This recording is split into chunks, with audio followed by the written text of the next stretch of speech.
Assalamualaikum warahmatullahi wabarakatuh. Waalaikumsalam warahmatullahi wabarakatuh. Perkenalkan, nama saya Muhammad Adib Iktimal. Tujuan saya di sini untuk mengerjakan tugas dari ujian akhir semester dalam mata kuliah kecakapan antarpersonal, yaitu untuk mewawancara profesi. Dan di sini saya akan mengambil profesi yaitu seorang guru. Ya. Dan di sini sudah ada Ibu Khairia. Mungkin bisa diperkenalkan diri kepada Ibu Khairia, silakan. Bismillahirrahmanirrahim. Assalamualaikum warahmatullahi wabarakatuh.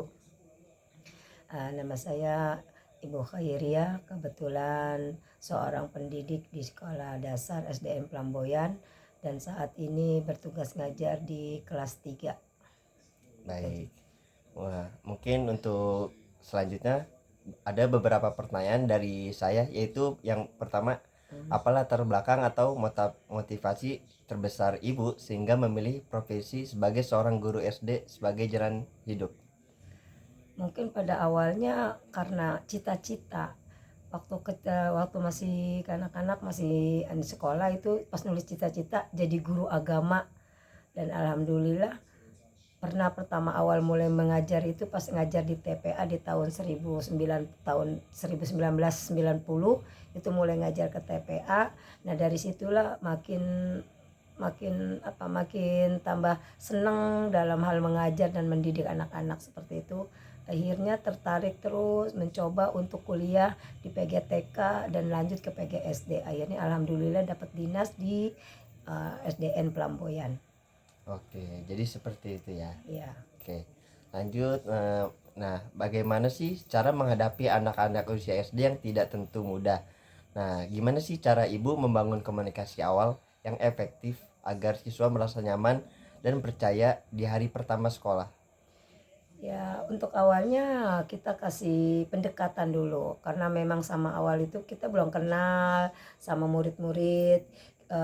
Kita ambil rangkul pertama mendekatkan diri dengan sikap atau pribadi kita kepada anak-anak, berusaha untuk memberikan pengayoman pada mereka dengan cara misalnya bersikap membuat anak itu berani untuk bertanya atau mendekat, welcome dengan karakter atau dengan sifat yang kita tunjukkan dengan kasih sayang, bicara dengan lemah lembut dan menyapa. Ataupun kalau misalnya ada yang anak tidak diatur itu kita ikutin dengan pola anak-anaknya, jadi anak-anak itu ngerasa oh iya bu gurunya nggak galak, bu gurunya baik, bu gurunya enak, seperti itu. Apalagi kalau kita berhadapan dengan anak yang baru saja kita kenal, otomatis kita juga harus bersosialisasi dengan cara mengenali dulu karakter satu-satu seperti itu. Tapi untuk intinya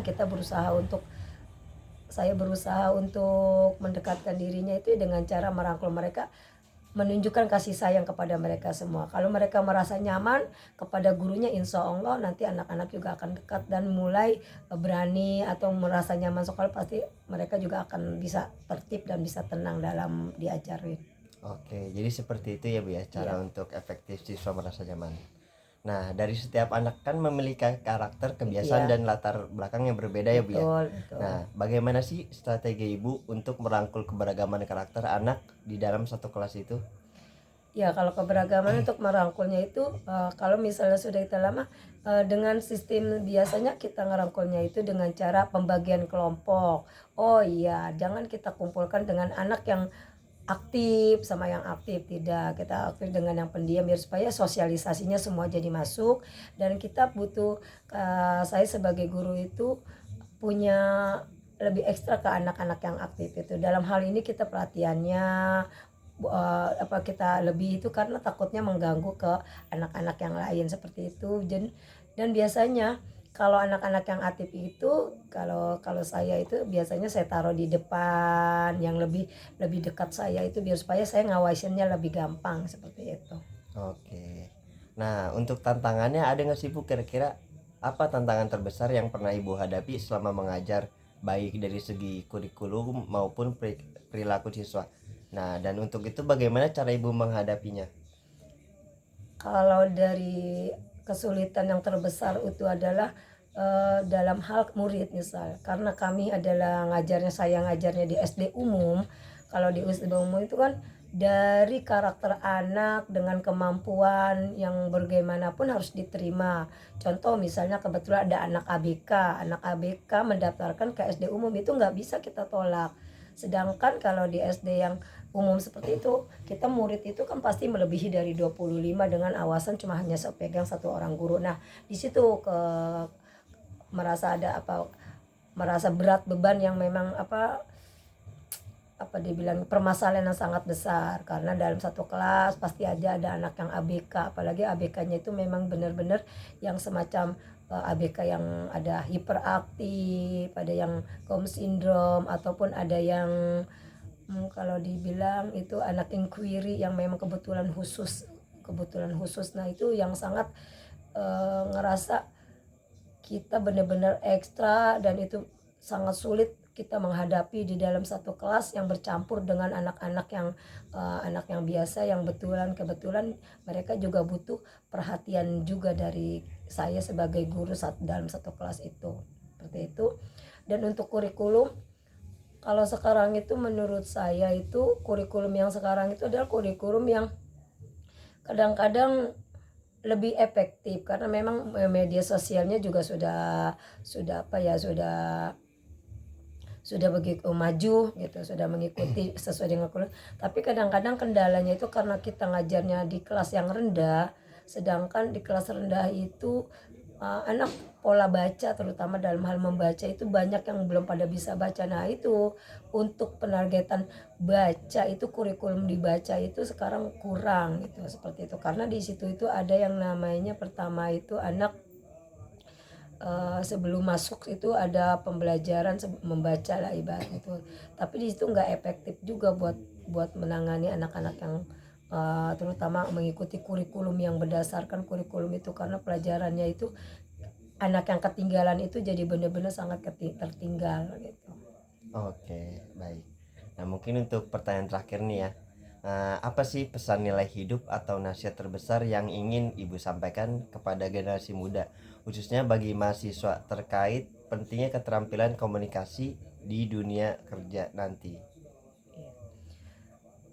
Pesan saya untuk semua generasi penerus bangsa, tetap belajar dengan semangat, jangan mudah putus asa.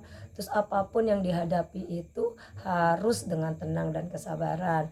Kalau misalnya di suatu komunikasikan itu, nah itu komunikasi eh, harus pinter-pinternya kita bersosialisasi dulu dengan lingkungan, keterampilan kita terutama dalam pergaulan, karena anak yang pinter apapun kalau dia nggak punya keterampilan dalam bersosialisasi itu pasti tidak akan jadi anak yang maju dan sukses itu bukan hanya anak yang pintar, anak yang nggak pintar pas yang hanya punya IQ yang cukup juga bisa. Yang penting dia kreatif, sosialisasinya pinter, dan anaknya super seperti itu, pasti bisa jadi anak yang sukses seperti itu.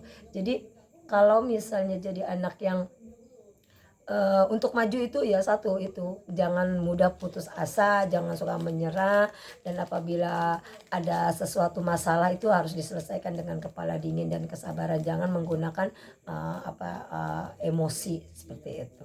Baik, terima kasih Ibu atas waktunya. Ya sama-sama. Dari sini saya dapat menyimpulkan bahwa dari wawancara kegiatan dalam menjadi seorang guru SD, saya memperoleh perspektif baru yang sangat berharga mengenai penerapan kecakapan interpersonal di dunia nyata.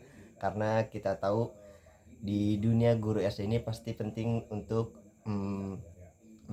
menerapkan sikapnya untuk bagaimana caranya menghadapi anak-anak yang entah mungkin dari karakter yang berbeda dan berbagai hal masalah yang dihadapi di sekolah.